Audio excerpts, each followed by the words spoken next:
It's looking more and more likely for the potential supercells with possibly strong long track tornadoes per Memphis AFD. What?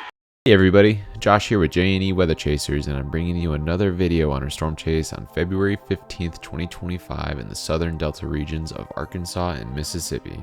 February 15th was a day of what could have been, so in this video I'm going to explain our chase, what went wrong, what could have been, and the outcome of everything, and just explain how our chase went. And we're also going to have a talk from my wife of the experience that we had at a rest stop involving potential lightning. So stick tuned because we got a good episode coming up on J&E Storm Chasing Reviews.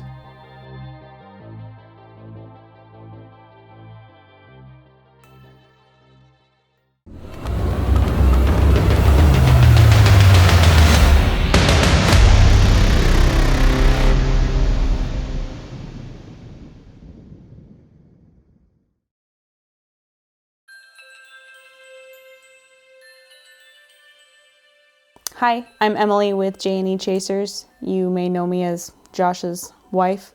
Talking about February 15th, we were heading to Dixie Alley for possible tornadoes, and we were chasing, targeting the peninsula area near the Mississippi River. So we had to travel through some yucky rain, fog, actually quite chilly. And we ended up stopping at a rest stop just to, relieve ourselves, relieve our pets, because we did take our dogs with us this time around. And coming out of the rest stop area, it was actually quite chilly. It was still in the 40s in Arkansas where we stopped. And this rest stop was on top of a hill. And coming out of there, I remember walking alongside Josh, and I felt chilly just because it was raining at the same time, and we were headed back to the car to go get the dogs and give them a little bit of a rest walk. And I started to feel warmth right here along my forehead, almost as if the only way I could describe it to Josh at the time was somebody breathing down on my forehead, just warm air coming down. And I had my sunglasses on my head, so I figured that they were falling, because they fall off my head. So I reach up and they're not there. And then I have a tingly feeling.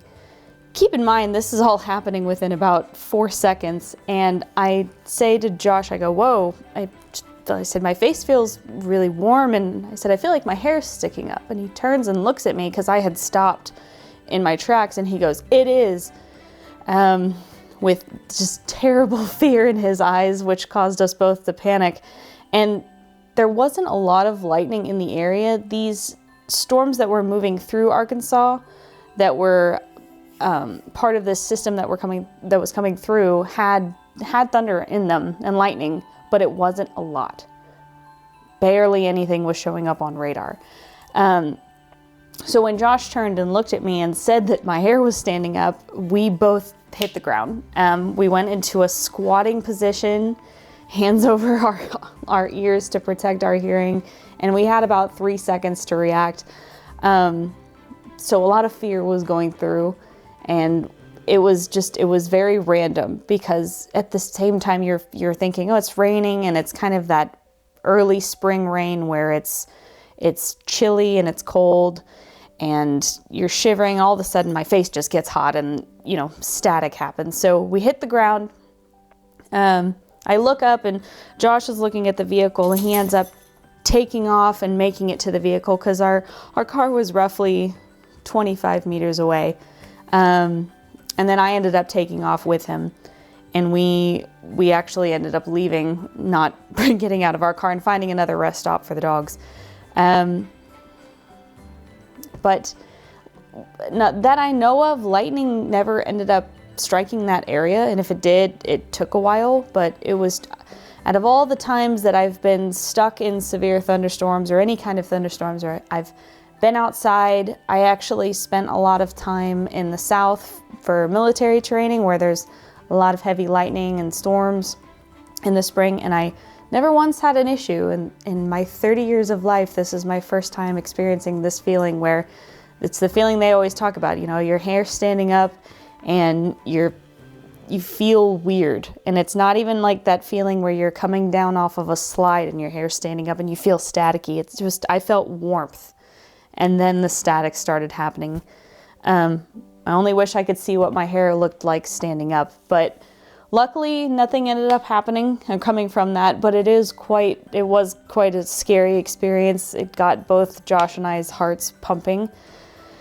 A bit emotional there for a second because the adrenaline hit so fast and we had about 4 seconds to react to that. So, and I know what can happen had I not had the common sense to drop to the ground like that.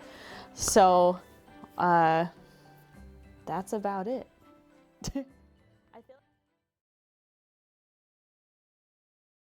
So what happened that day? When we arrived to our target area, which was West Helena, or Helena, Arkansas, which is on the Mississippi-Arkansas border, we decided that town because of the Mississippi River crossing, because there's only 3 or 4 in the state and they're nowhere near each other.